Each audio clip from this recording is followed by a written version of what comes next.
Goli hili limekuwa na mjadala mkubwa. Hata sisi tulipokuwa studio hapa tulikuwa tunatazama, ikaibua mjadala tofauti. Sasa tuko hapa muda huu tuzungumze nawe namna ambavyo imepigwa foul hii. Kwa namna ambavyo imepigwa, nianze na Abisai. Shida ilikuwa wapi? Hasa kwa mlinda mlango. Maana mjadala ulikuwa hapo, mlinda mlango au bora wa mfungaji? Kwa eneo la kwanza unamsifu Alan Okello, mpigaji ambaye ameweza kupiga mpira kuzungusha ukuta na kutafuta posti ambayo kima cha mpira ambapo kimepita bila kumuona kipa anaweza kufanya chochote. Metacha Mnata kilichomsaliti ni hatua yake ya mguu wa kushoto kutaka kuhisi huenda Okello atavusha ukuta kupiga huko. Hapa kuna hatua atapiga hapo. Wakati anapiga hatua na kanyaga chini ili kuona mpira utaenda wapi, Okello akawa ameshapiga. Na makipa wengi wanashauriwa pale wasimamie vidole vya miguu hivi gumba viwili, wadunde ili waweze kufiatuka kwa kasi.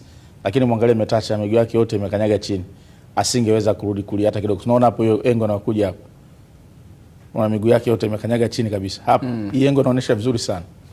Lakini kingine ambacho ulijadili wewe pale kwenye mjadala ni kwamba ulisema ukuta ulikaa vibaya. Kuweza ukashindwa kublock. Kuna kitu cha muhimu pia cha kuzingatia. Umeona wapigaji watatu hapa? Kuna Max Zengeli ambaye anatumia mguu wa kulia. Alafu kuna Boka mguu wa kushoto, alafu kuna Okello. Kipa alikuwa ajui nani anapiga free kick. Kwa hiyo ukuta akipiga mguu wa kushoto na wa kulia unaweza kupanga tofauti, lakini wote wako nyuma mpira. So aliona apange vile, alafu adictate mpigaji yoyote atakayepiga kwa kuangalia mpira uweze kuvuka kwenye ukuta. Kwa hiyo kwa mimi nachelea sana kumlaumu Metacha.